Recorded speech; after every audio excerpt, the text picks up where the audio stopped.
মিয়া, পিতা মৃত্যু নুরুদ্দিন মিয়া। আমি সাবেক 3 বার ছিলাম, মেম্বার ছিলাম এবং সাবেক কাউন্সিলর ছিলাম। আমি দীর্ঘ 32 বছর যাবৎ রাজৈর বাজার 69 নং রাজৈর মৌজায় 6700 নং দাগে আমি দীর্ঘ 32 বছর দোকান করে আসতেছি। সেখানে আমার পাশাইলা কাজী জাহিদুর রহমান লেবু রাতের অন্ধকারে সে আমার মাল সামানা সম্পূর্ণ ভেঙে চুরে এবং থাম কুটি ভ্যান ভৈরা নিয়ে যায় এবং একটা একচালা ঘর ছিল সেটাও নিয়ে যায়।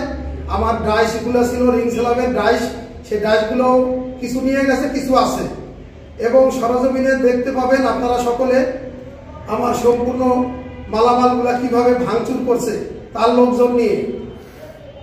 এখন আমরা সংখ্যালঘু লোক, আমরা তাদের অত্যাচারে আর এই দেশে থাকা মনে হবে না সম্ভবত। এখন আমি অন্তর্বর্তী সরকারের নিকট আকুল আবেদন, আমি যাতে আমার সম্পত্তি রক্ষার্থে এবং থাকতে পারি সেই ব্যবস্থাটা আমার জন্য করবেন। আমি যাতে আমার পরিবার নিয়ে আমি সুখে শান্তিতে কোনো ভাত দিয়ে খাইতে পারি, এই আপনাদের নিকট আমার এই আকুল আবেদন। এবং আজকেও সে আমাকে হুমকি দিচ্ছে, আমার ভাই ব্রাদার কাছে জীবন মাসের হুমকি দিচ্ছে আমার সপরিবারের।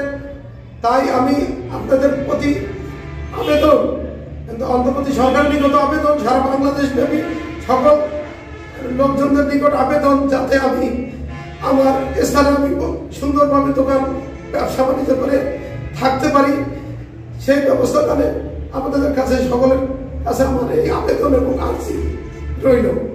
আচ্ছা, আপনি একজন বড় নেতা, তার অনেক লোকজন আছে, সে রাতের অন্ধকারে সে আমার এটা ভেঙে চুরে ই করে নিয়ে যায় এবং মাল লুটপাট করে নিয়ে যায়।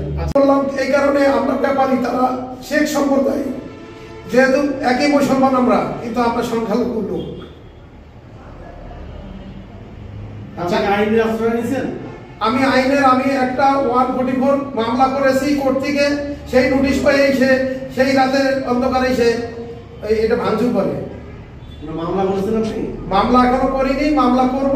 এই জন্য আমাকে অনেক ভয়ভীতি হুমকি দিতেছে, মামলা করতে গেলে যে কোনো সময় তোমার জীবন নাশের হুমকি দিচ্ছে আমাদের সপরিবারের। এ বিষয়ে কি থানায় কোনো অভিযোগ দিয়েছেন?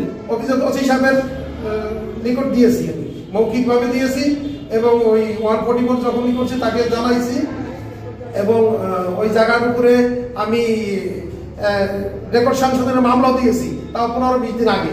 এই জায়গায় কত শতাংশ জায়গা এবং জায়গা হচ্ছে 15%, সেখানে লেবুর হলো 8.35, বাদ বাকি অংশগুলো সে আমার এবং মন্ত্রী মহোদয়েরও আছে কিছু অংশ, কিন্তু সে সম্পূর্ণ জায়গা সে ওইটা চারিদিকে একটা প্রাচীর দিয়ে, বাঁশের প্রাচীর দিয়ে, খুঁটি ঘেরা প্রাচীর দিয়ে সে তার আয়ত্তে নিয়ে গেছে গত রবিবার রাত্রে।